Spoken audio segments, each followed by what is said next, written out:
Donald ট্রাম্পের ঘনিষ্ঠ সহযোগী ইলন মাস্কের নাগরিকত্ব বাতিলের দাবি উঠেছে। দেশের সার্বভৌমত্ব নষ্টের অভিযোগে তার নাগরিকত্ব কেড়ে নিতে দায়ের করা হয়েছে পার্লামেন্টারি পিটিশন, যেখানে স্বাক্ষর করেছেন 2.5 লাখেরও বেশি মানুষ। কিন্তু কি করেছেন মার্কিন এই ধনকুবের?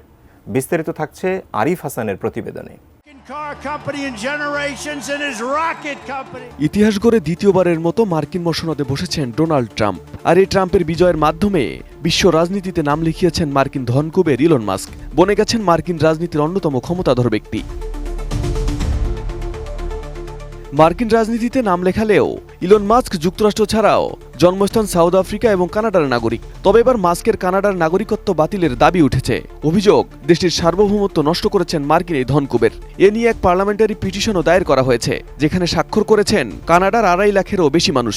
সঠিক প্যাড আর সঠিক তথ্য দিয়ে এসব সামলে নিব এক হয়ে।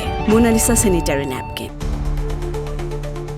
আবেদনে বলা হয়েছে, ইলন মাস্ক একটি বিদেশি সরকারের সদস্য হয়ে উঠেছেন, যারা কানাডার সার্বভৌমত্ব মুছে ফেলার চেষ্টা করছে। ইলন মাস্ক একজন মার্কিন নাগরিক ও প্রেসিডেন্ট ডোনাল্ড ট্রাম্পের একজন শীর্ষ উপদেষ্টাও। ইলন মাস্ক ট্রাম্পকে দৃঢ়ভাবে সমর্থন করছেন, যদিও ট্রাম্প বারবার কানাডার সার্বভৌমত্ব নিয়ে প্রশ্ন তুলেছেন, কানাডার রাজনৈতিক নেতাদের উপহাস করেছেন এবং যুক্তি দিয়েছেন কানাডাকে একটি মার্কিন অঙ্গরাজ্য হওয়া উচিত। মার্কিন সংবাদ মাধ্যম সিএনএন বলছে, অভিবাসী হিসেবে কানাডায় যাওয়ার আগে দক্ষিণ আফ্রিকার প্রেটোরিয়ায় একটি ধনী পরিবারে জন্মগ্রহণ করেন ইলন মাস্ক। এরপর তার মা মাস্কের মাধ্যমে কানাডার নাগরিকত্ব অর্জন করেন তিনি। মূলত মাস্কের বাবা দক্ষিণ আফ্রিকান হলেও মা কানাডিয়ান। জানা গেছে, যদি কোনো ব্যক্তি অভিবাসন আবেদনে জালিয়াতি করেন, মিথ্যা কথা বলেন অথবা কানাডার বিরুদ্ধে সশস্ত্র সংঘাতে বিদেশি সেনাবাহিনীতে কাজ করেন, তাহলে কানাডার নাগরিকত্ব বাতিল হতে পারে।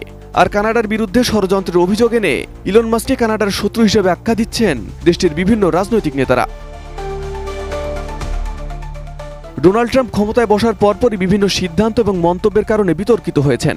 এর আগে কানাডাকে যুক্তরাষ্ট্রের অঙ্গরাজ্য হওয়ার প্রস্তাবও দিয়েছিলেন এই বিশ্বমোড়ল। আর সেই নির্বাচনী প্রচারণা থেকে ট্রাম্পকে দৃঢ় সমর্থন করেছিলেন ইলন মাস্ক, যার কারণে মাস্কের নাগরিকত্ব বাতিলের দাবি তুলছেন কানাডিয়ানরা।